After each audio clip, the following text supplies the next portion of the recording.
You're listening to Consulting Logistics, presented by Aborn and Company. I'm your host, Tim Dooner. Thank you for joining us. On today's episode, we're talking blockchain. This is actually our third show on blockchain in the supply chain, and on each program, we've covered different aspects of this emerging technology. On episode 4, we focused on startups versus stalwarts and how their approach to blockchain differs. On episode 9, we had Romy Data on from IBM Blockchain. To check out those episodes, if you want to go back and listen before this one or afterwards, head on over to abornandco.com/podcast. That's abornandco.com/podcast, or simply search Consulting Logistics on your favorite podcast player. Today, we're going back to our roots, trucking. Sloane Brakeville is on the line to share what's going on with Fr8 Network and their development of blockchain technology. We're here today with Sloane Brakeville, co-founder and tech lead at Fr8 Network. Sloane, thank you very much for joining us today. Great to be here, Tim. Sloane, you're a graduate of the University of Georgia in Athens, Georgia. I know that you've worked for IBM before, and you recently co-founded, in the past year, Fr8 Network with John Fox. That is correct. Let's start at where you are now. How did you guys connect? How did this all come about? What is Fr8 Network? Yeah, so John and I met through a mutual friend of ours. While I was at IBM, I was working in the media and entertainment space, and one of the ecosystem partners we had in advertising technology was pretty close with John, and they had been having discussions around how John's experience doing logistics with his shipping company, Lewis Co. Holding, could greatly benefit from some of the ideas that were surfacing around smart contracts, blockchain tech, decentralization, cutting out middlemen, etc. So I came in, had a talk with John. He and I got along famously, and we decided to move forward with Fr8 Network. Today, Fr8 Network has kind of expanded its original scope, and we are very much focused on bringing together connectivity in logistics. And to do so, we have built the Fr8 protocol, and it's a series of APIs and interfaces that use blockchain technology to make sure that everyone stays in perfect harmony while shipments move across the globe. I think when a lot of people think of blockchain, they either think of the huge stalwarts of like the IBM or the Maersk, or it's some 24-year-old from Silicon Valley looking to really disrupt the industry. But John has a 15, 20-year background in regular old-fashioned distribution, right? That's absolutely correct. What I found curious about that, too, is it kind of gives him a case study on how the blockchain application that you guys are developing actually would work in the wild. You kind of have your own use case to build off of, right? Yeah, so to me, I always found that attractive in the fact that we made such good partners. Is my background in the pure technology play and being able to apply blockchain in a number of different industries, and his intense focus on a particular set of problems that he would be facing every day. Every time I ask someone about blockchain, I get a slightly different answer. So can you give me your elevator pitch on blockchain and a little bit about what the angle is that you're coming with Fr8 Network in terms of the blockchain space? Yeah, no, for us, blockchain is good at a couple things right now. First of all, it's prohibitively expensive to move entire applications, particularly in logistics, over to the blockchain, at least in the near term. There's a lot of scaling solutions that are coming out, but blockchain today for logistics is really good at making sure that there's a single source of truth whenever disputes arise. And so right now, we're using the blockchain technology for the Fr8 protocol to make sure that all data that flows through our APIs gets immutably recorded, so that in the event of any sort of problems, in the event that you want certain information, you want to make sure it's not been tampered with, we have that guarantee because blockchain technology affords us that. There's a lot of shippers out there. They're really confused about the actual application of the technology. What are they going to be doing with it? The more I've looked into it, I really see the power of it in data capture, and as you're saying, the immutability of truth. For you guys, what's the real strength of Fr8 Network and what you're trying to develop? So the Fr8 protocol particularly is going to stand as the primary means of sharing information about a shipment.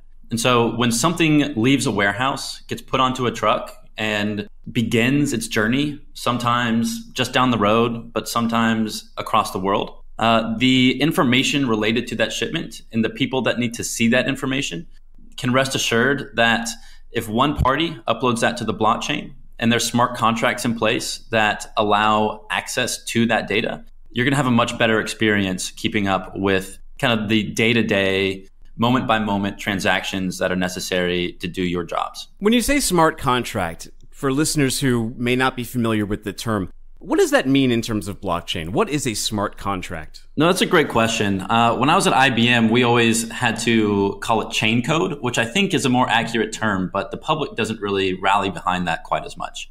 Smart contracts are simply applications that live on a blockchain. And you can think of applications as simple as a smart contract that computes the multiplication of two numbers that you send to it, or something as complex as, hey, there's a series of transactions that have to come into this application.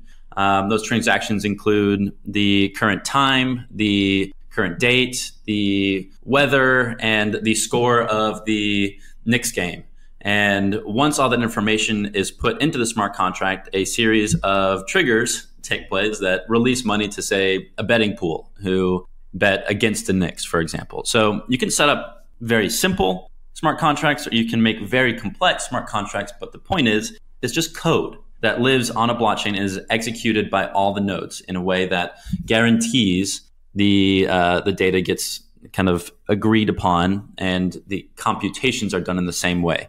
With your backgrounds, John comes from this distribution background, moving groceries around. He has a real practical use application. You have the tech background. When that comes together, who is your ideal user for Fr8 Network? When I set up an account on Fr8 Network and log in, what is that experience? What am I doing?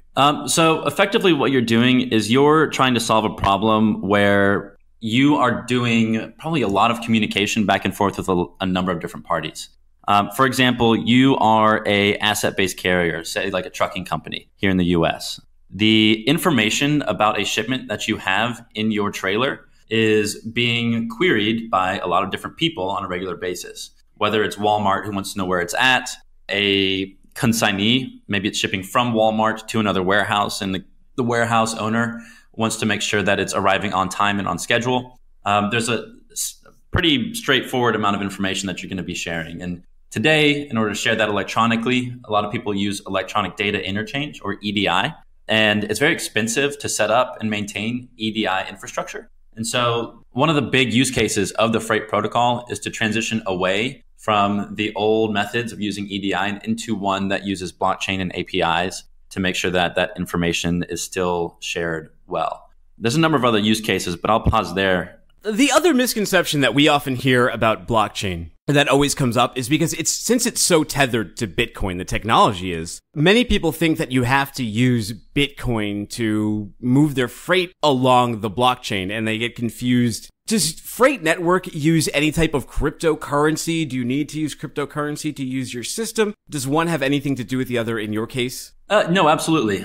So the tokens that we are creating, called Fr8 tokens, are the primary means of paying for the protocol access. And so if, for example, we go back to that truck driver who's sending updates about his load to Walmart on a regular basis, when Walmart initiated that shipment with them, they would have put a series of requirements into a smart contract, right? That smart contract would then get loaded up with Fr8 tokens. And then that shipment along its life cycle is going to be pushing data into the blockchain by paying for that with the Fr8 token. If anybody who's ever used Ethereum looks at something called the gas fee for processing each transaction, we have a very similar model for the core use of Fr8 tokens in the protocol. But we've seen some ancillary uses for the token as well, right? So this is a fungible asset. And one of our partners is using it to reward drivers for pushing data into the blockchain. A bank that offers something called factoring, whereby if you have an invoice as a truck driver for delivering a good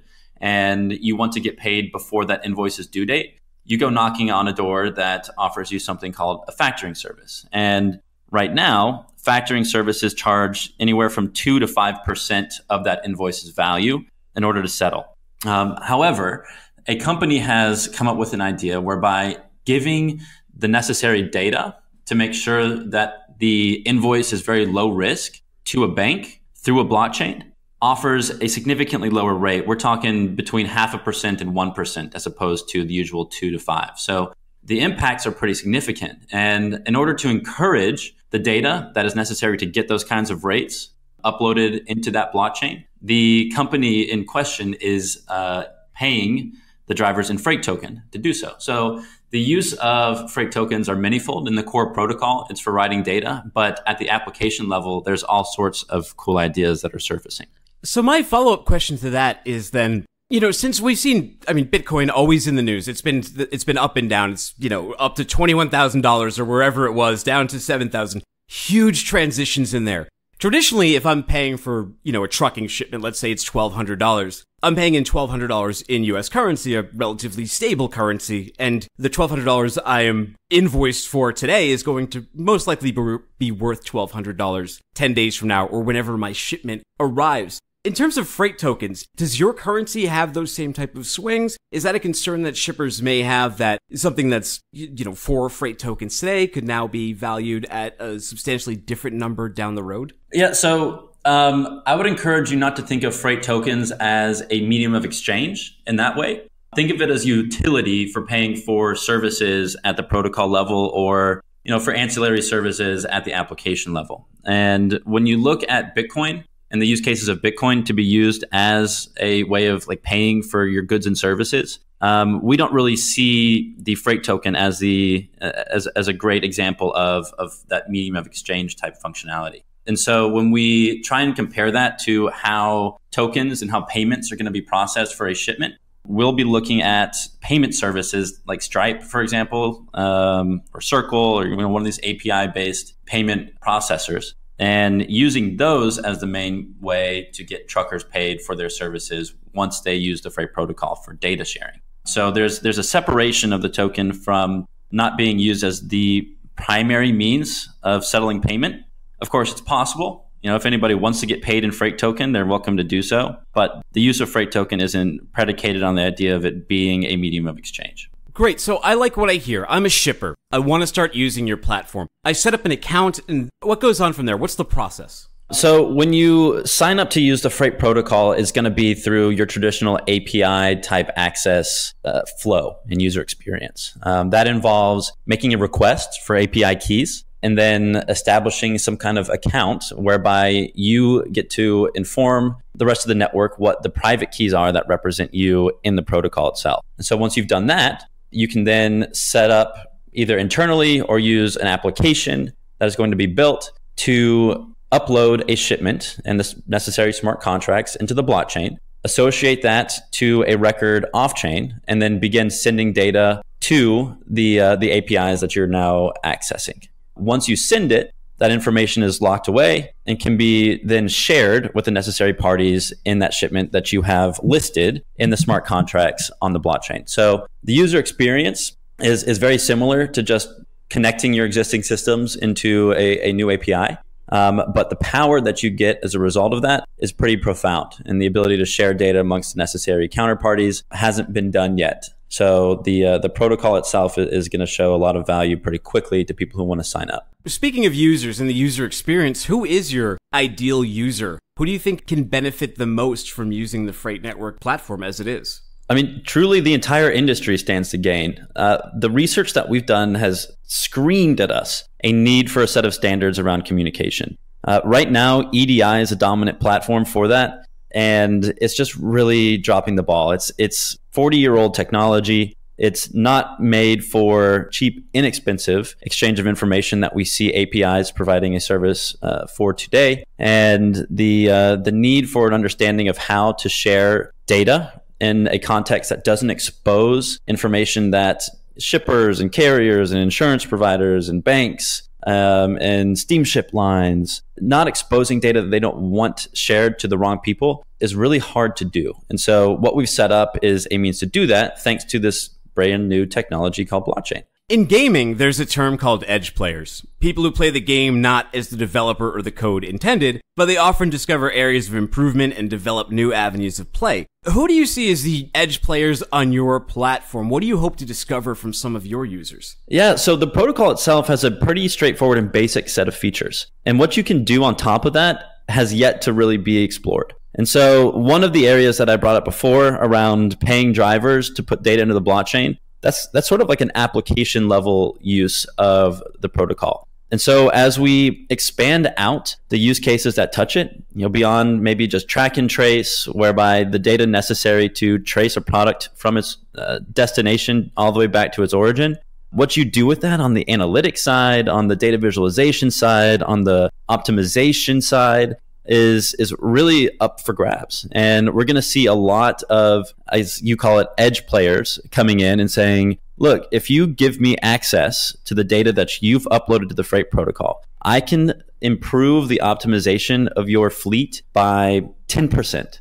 And that optimization stuff has a lot of side benefits, right? So maybe that's less pollution because drivers are sitting less idle.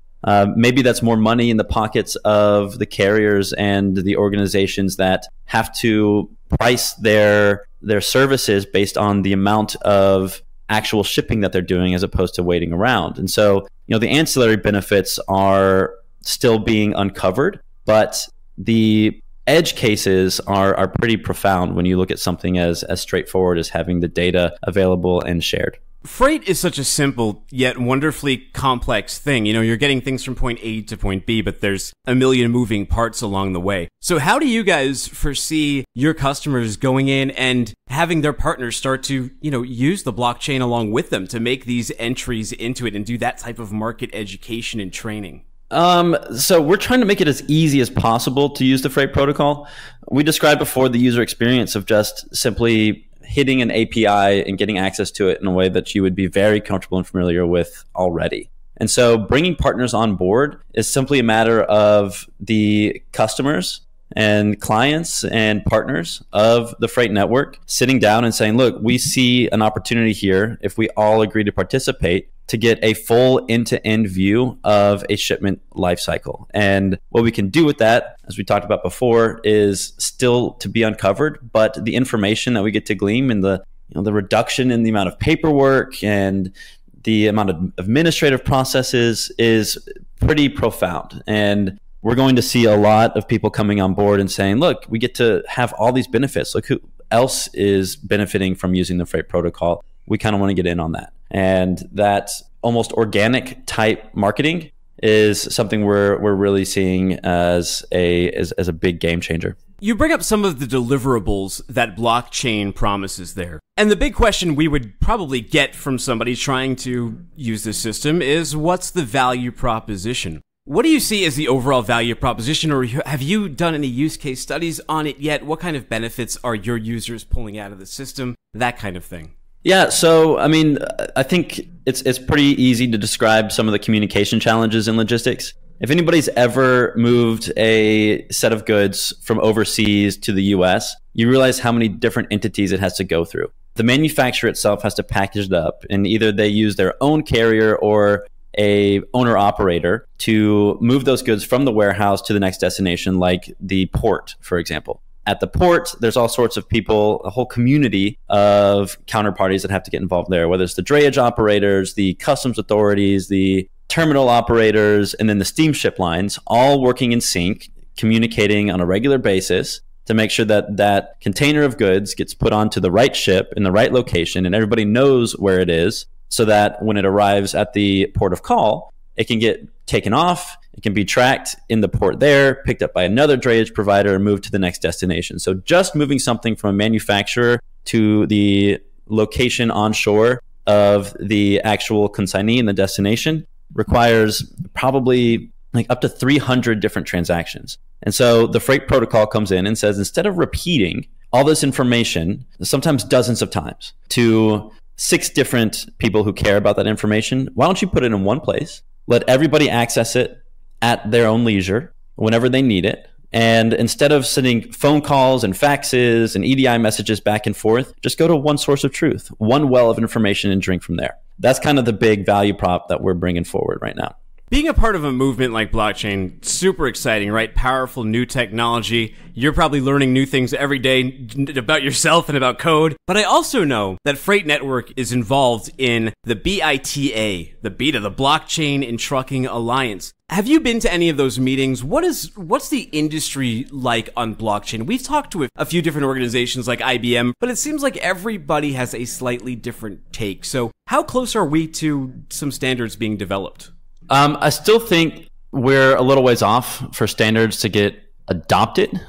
We've certainly thrown our hat in the ring of creating the standards, right? This protocol itself represents a standard way of communicating with blockchain behind the scenes. So I think, seeing some of the meetings that I've been a part of and some of the characters that are on boards for deciding what these standards become, there's a bit of a knowledge gap in certain instances. I think a lot of the early education and development of blockchain technology landed squarely in the financial industry. And so they have a little bit of a leg up in terms of their education. And so while transportation and logistics catches on, we're still a couple of months, if not maybe a year out from establishing like true standards that are going to be sent around and debated and then hopefully accepted in a shorter term than, say, for example, the standards that set the dimensions of containers back in the 60s and 70s. Cybersecurity, huge concern. How secure is Fr8 Network, and what do you do to preserve that security?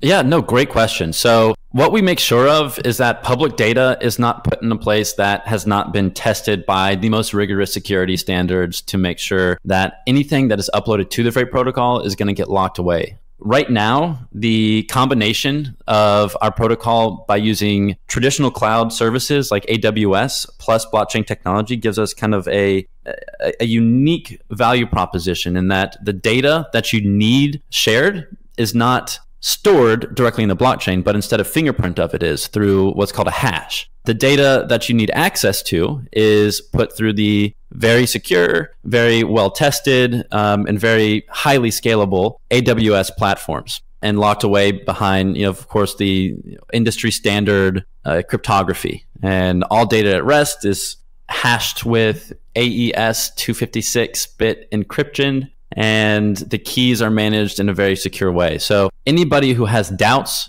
on the security of their data on Amazon, for example, would probably be wise to do some research as to how they bring in best-in-breed security standards to their services. With John's background and your background, his in the practical use and in distribution, what is the problem that he is aiming to solve with blockchain and with the Fr8 Network solution? What does he rest his hat on? What's the real goal here? I mean, for him and his existing company, they suffer from the same communication challenges as everybody else in the industry. Whether they have to set up their own information systems to send and receive EDI messages or log into a half a dozen different portals to get information about a single shipment. I mean, the information access is a big problem for his organization. And the Fr8 protocol comes in and really helps them have a single source of truth about where goods that they're moving in the world are located. And, whatever else information that they're trying to glean as well at the time. So his organization stands to benefit a lot from, reducing the amount of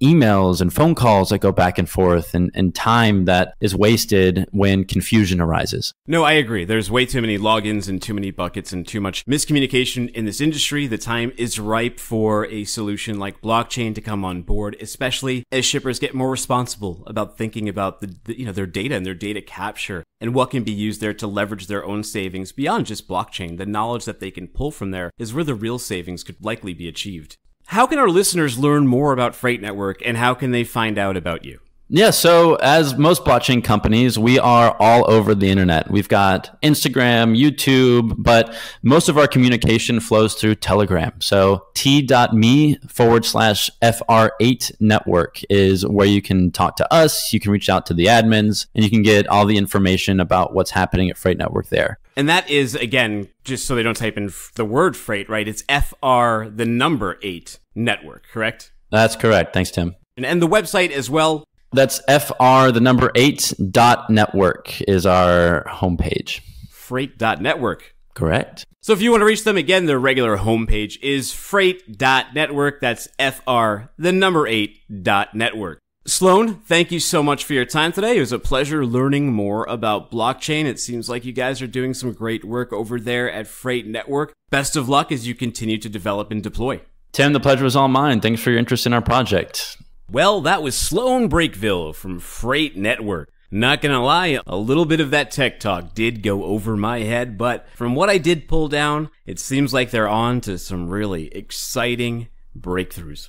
Blockchain's so exciting right now. Competitive space, and that competition is driving innovation. It's rare when you see this much money and time and brain power be put into the supply chain. I absolutely love that it's getting this attention, and the ones who are going to benefit are the shippers out there in collecting that data, improving communication. It seems like something that's been a long time coming.